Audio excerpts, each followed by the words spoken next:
تاکہ قیامت کے دن کھڑے ہو کر کوئی ایک انسان بھی یہ نہ کہہ سکے کہ پروردگار تو نے مجھے اس زمانے میں پیدا کیا جب میری ہدایت کا انتظام نہیں کیا تھا۔ اس نے محتاج ہدایت کی تخلیق سے پہلے ہادی کو زمین پر بھیجا اور پھر مسلسل اس نے ہادی بھیجے۔ ما ننسخ من آیت او ننسھا نأتی بخیر منھا او مثلھا، اپنی کسی ایک آیت کو، کسی ایک حجت کو اگر واپس بلایا تو دوسرے نمائندے کو بھیج دیا۔ مسلسل نبی بھیجے، مسلسل رسول بھیجے، مسلسل صحیفے بھیجے، مسلسل کتابیں بھیجی تاکہ ایک انسان بھی جو ہے وہ ہدایتوں سے محروم نہ رہے۔ اور پھر اس نے قرآن مجید کے اندر واضح طور پر یہ اعلان کیا اور کہا وَلِكُلِّ قَوْمٍ هَادٍ، یہ اللہ کا اعلان ہے۔ کہا وَلِكُلِّ قَوْمٍ هَادٍ، ہم نے ہر قوم کے لیے ایک ہادی رکھا۔ کوئی قوم ایسی نہیں ہے، کوئی قبیلہ ایسا نہیں ہے، کوئی خاندان، کوئی معاشرہ، کوئی سوسائٹی ایسی نہیں ہے جس کے لیے اللہ نے ہادی نہ رکھا ہو۔ پروردگار کہتا ہے وَلِكُلِّ قَوْمٍ هَادٍ، میں نے تمام اقوام کے لیے، تمام قبیلوں کے لیے ہادی رکھے ہیں، میں ہادی بھیجتا ہوں۔ میری حجت سے کبھی زمین خالی نہیں رہ سکتی ہے۔ جب اللہ نے مسلسل ہادی بھیجے، مسلسل ہادی بھیجے اور قرآن واضح طور پر کہہ رہا ہے کہ اللہ نے ہر قوم کے لیے ایک ہادی رکھا ہے، تو پھر مجھے یہ بتائیے کیا آج قوم موجود نہیں ہے؟ کیا آج قبیلہ موجود نہیں ہے؟ کیا آج معاشرہ موجود نہیں ہے؟ کیا آج انسان موجود نہیں ہے؟ آج اگر محتاج ہدایت زمین پر موجود ہیں، آج اگر اس دھرتی کے سینے پر قومیں موجود ہیں، تو پھر تسلیم کرنا پڑے گا پردے کے پیچھے ہادی بھی موجود ہے۔ صلی اللہ علیہ محمد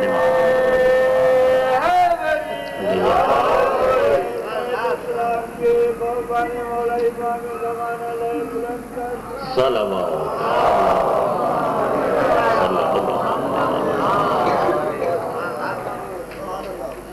تسلیم کرنا پڑے گا کہ پردے کے پیچھے ہادی بھی موجود ہے۔ اور کتنا احسن انتظام کیا پروردگار نے اِنَّ عَلَيْنَا لَلْہُدَىٰ کی ذمہ داری کو ادا کرنے کے لیے۔ کتنا خوبصورت انتظام کیا کہ کب تک رہیں گے امام زمان؟ جب تک ایک محتاج ہدایت بھی دنیا میں ہے تو مولا امام زمان رہیں گے۔ اب اللہ کا انتظام ہدایت دیکھیں آپ، اس پاک پروردگار نے کائنات انسانیت کا نقطہ آغاز بھی ایک ہادی کو قرار دیا اور کائنات انسانیت کا نقطہ اختتام بھی ایک ہادی کو قرار دیا ہے۔ محتاج ہدایت نہیں تھا، ابھی پیدا ہی نہیں ہوا اور اس نے زمین پر ہادی بھیجا، اور محتاج ہدایت جب تک زمین پر رہے گا ہادی رہے گا، یہاں تک کہ محتاج ہدایت پہلے جائیں گے ہادی بعد میں جائے گا۔ کتنا احسن انتظام ہے اس پروردگار کا، کتنا خوبصورت انتظام ہے پروردگار عالم نے جو ہدایتوں کا انتظام کیا ہے۔ کہا میں نے ہدایتوں کا انتظام کیا، اور ہدایتوں کا انتظام یوں کیا ہے کہ ہادی رکھے ہیں دو طرح کے۔ اللہ نے ہادی ناطق اور ہادی صامت کی تسلسل ہے، نبی اور اس کے ساتھ صحیفہ یا کتاب رہی ہے۔ ایک خدا کا معصوم نمائندہ نبی یا امام کی صورت میں رہا اور اس کے ساتھ خدا کی طرف سے ایک صحیفہ، ایک کتاب رہی۔ یہ دو ہادی رہے ہیں اللہ نے، ٹھیک ہے نا۔ یہی وجہ ہے کہ پیغمبر اکرم جب اس دنیا سے جاتے ہیں تو کہتے ہیں انی تارکن فیکم الثقلین کتاب اللہ و عطرتی ما ان تمسکتم بہما لن تضلوا بعدی حتی یرد علی الحوض۔ سنو میں تمہارے درمیان دو گراں قدر چیزیں چھوڑ کر جا رہا ہوں۔ انی تارکن فیکم الثقلین، ثقلین چھوڑ کر جا رہا ہوں۔ کتاب اللہ، ایک اللہ کی کتاب کو، و عطرتی دوسرے اپنے اہل بیت کو۔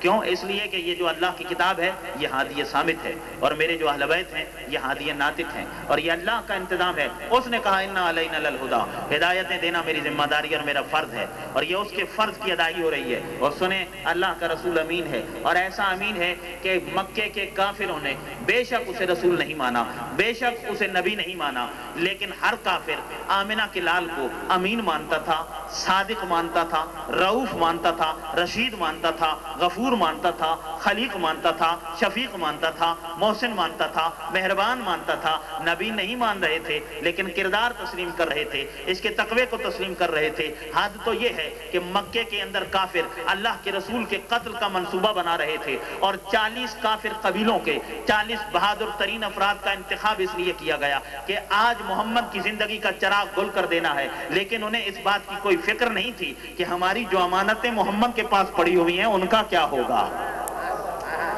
یہ عظمت کردار محمد ہے کہ محمد کے پاس ہماری جو امانتیں پڑی ہیں اس کی انہیں کوئی فکر نہیں تھی. اور آپ بھی دیکھیے اللہ کے رسول انتظام قدرت کے تحت شب ہجرت جب اپنے بستر پر علی کو سلا کر جاتے ہیں تو علی کو یہ کہتے ہیں سنو علی یہ امانتیں ہیں, یہ فلاں کافر کی امانت ہے, یہ فلاں کافر کی امانت ہے, یہ فلاں کافر کی امانت ہے, یہ امانت اس کافر تک پہنچا دینا, یہ امانت اس کافر تک پہنچا دینا, یہ امانت اس کافر تک پہنچا دینا. اور علی نے بھی ان تمام امانتوں کو جان کی بازی لگا کر جان پر کھیل کے ایک ایک امانت ان کافروں تک پہنچائی. آپ پوچھ لیجئے تاریخ سے کہ یہ کافر محمد کے قتل کا منصوبہ بنا رہے تھے, لیکن انہیں اس بات کی کوئی فکر نہیں تھی کہ ہماری جو امانتیں پڑی ہیں محمد کافر تھے لیکن امانت محمد پر انہیں اعتماد اور اعتقاد تھا کہ یہ ایسا امین ہے امانت میں خیانت نہیں کر سکتا. تو وہ محمد جو کافر کی امانت میں خیانت نہیں کرتا وہ اللہ کی امانت میں خیانت کر سکتا ہے؟ یہ اللہ نے امانتیں دی تھی. کہا قد جاءکم من اللہ نور و کتاب مبین, میں نے دو چیزیں دی ہیں, ایک نور دیا ہے اور ایک کتاب مبین دی ہے.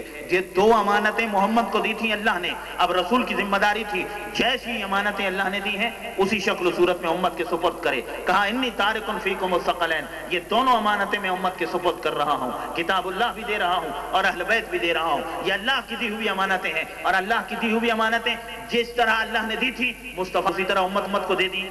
اب مجھے یہ بتائیے ہدایت یافتہ کون ہوگا؟ ہدایت دینا ذمہ داری کس کی ہے؟ اللہ کی. ہدایت لینا ذمہ داری کس کی ہے؟ میری, ہر انسان کی. ہدایت ملے گی کہاں سے؟ اللہ نے جن وسیلوں سے ہدایت دی ہے انہی وسیلوں سے ہدایت لینا پڑے گی. اللہ کے چنے ہوئے وسیلوں سے کوئی ہدایت لے گا تو ہدایت یافتہ ہو جائے گا, اور اگر ہدایت کے وسیلے خود بنائے گا تو کچھ بھی ہو ہدایت یافتہ نہیں ہو سکتا ہے. بات واضح ہو رہی ہے؟ اچھا, اللہ نے دو دیے وسیلے, کہا ایک میری کتاب ہے, دوسری اہل بیت ہیں, ان سے تمہیں ہدایت لینی ہے. کہنے والوں نے کہا حسبنا کتاب اللہ, ہمارے لیے اللہ کی کتاب کافی ہے. ٹھیک ہے نا, انتظام میں نقص آ جائے, انتظام ہدایت ہے نا, دونوں سے ہدایت لینی ہے, قرآن سے بھی لینی ہے اور اہل بیت سے بھی لینی ہے. اچھا یہ کیوں کہا؟ تھوڑا سا میں یہاں روک رہا ہوں. کیوں کہا ہمارے لیے اللہ کی بھیجی ہوئی کتاب ہی کافی ہے, ہمیں اہل بیت نہیں چاہیے, ہمارے لیے کتاب ہی کافی ہے؟ یہ کیوں کہا؟ آپ نے سنا نا اللہ نے دو ہادی رکھے ہیں, ہادیان ناطق اور ہادیان صامت. ہادیان ناطق بول کر ہدایت کرتے ہیں, ہادیان صامت جنہیں پڑھ کر ہدایت لی جاتی ہے. ہادیان ناطق آدم سے لے کر خاتم تک اور خاتم سے لے کر امام قائم تک یہ جتنے معصوم ہادی ہیں یہ کیا کہتے ہیں؟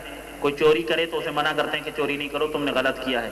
کوئی ڈاکہ مارے تو اسے کہتے ہیں ڈاکہ نہیں مارو. کوئی شراب پیے تو منع کرتے ہیں. کوئی نماز قضا کرے تو اسے کہتے ہیں نماز پڑھو. تو یہ اللہ کا دین سکھاتے ہیں, یہ آئین شریعت سکھاتے ہیں, یہ لوگوں کو سچا بناتے ہیں, صاحب رفتار بناتے ہیں, صاحب گفتار بناتے ہیں, صاحب کردار بناتے ہیں. یہ لوگوں کو علم دیتے ہیں, حلم دیتے ہیں, اخلاق دیتے ہیں, اچھی عادات دیتے ہیں, احکام دیتے ہیں, عادات دیتے ہیں, جینے کا سلیقہ سکھاتے ہیں. جہاں کوئی انسان غلطی کرتا ہے وہاں یہ اسے روکتے ہیں اور ٹوکتے ہیں اور کہتے ہیں کہ یہ نہیں کرو, یہ غلط ہے. لیکن قرآن یہ کام نہیں کرتا, کسی برا کام کرنے والے کا ہاتھ پکڑ کر نہیں روکتا ہے. قرآن کے اندر لکھا ہوا ہے شراب پینا حرام ہے, قرآن میں لکھا ہوا ہے نماز قضا نہیں کرنی چاہیے, قرآن کہتا ہے روزہ قضا نہیں کرنا چاہیے. اب جو قرآن کو پڑھے گا ہدایت لیتا جائے گا, قرآن پر عمل کرتا جائے تو بھی اس کی مرضی, ورنہ کتنے گھروں کے اندر قرآن پڑھا رہتا ہے.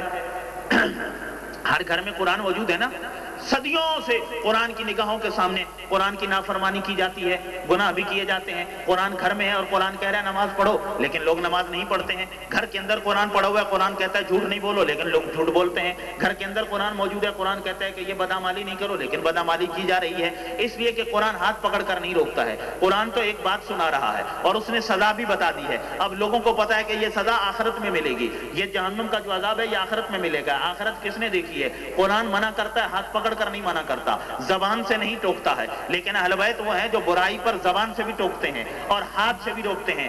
سنو, یہ مکے کے جتنے کافر ہیں جو بتوں کے سامنے جھک رہے تھے, یہ کیوں جھک رہے تھے؟ حالانکہ یہ اپنے ہاتھوں سے بت بنا رہے تھے. بت بننے میں بھی ان کے محتاج تھے, سنورنے میں بھی ان کے محتاج تھے, رکھے جانے میں بھی ان کے محتاج تھے, قدم قدم پر بت ان کے محتاج تھے. اس کے باوجود یہ بتوں کو معبود مانتے تھے, بتوں کو اللہ مانتے تھے, بتوں کو اللہ تک جانے کا وسیلہ جانتے تھے, بتوں کے سامنے اپنی پیشانی جھکا رہے تھے. ان کافروں کو بتوں کی جو چیز پسند تھی وہ یہ پسند تھی کہ یہ بت ان کی نگاہوں کے سامنے کچھ بھی کرتے رہیں, نہ یہ روکتے ہیں نہ یہ ٹوکتے ہیں، یہ گھر میں پڑے رہیں، کہیں پر بھی پڑے رہیں، ان کی نظروں کے سامنے، ان کی نگاہوں کے سامنے بدعمالیاں کرتے رہو، خواہ کچھ بھی کرتے رہو، بت کچھ نہیں کرتا ہے۔ بھائی سنو، اگر چیزیں ہوں دو، ایک ہو روکنے اور ٹوکنے والی اور ایک ہو نہ ٹوکنے والی، چیزیں اگر دو ہوں، بے شک اللہ کا رسول دے وہ دو چیزیں، ایک ہو ٹوکنے والی اور ایک ہو نہ ٹوکنے والی، تو جس مزاج میں بت پرستی رچی اور بسی ہوئی ہو، وہ یہ کہے گا مجھے نہ ٹوکنے والی چاہیے۔ صلوات پڑھیے محمد وآل محمد پر۔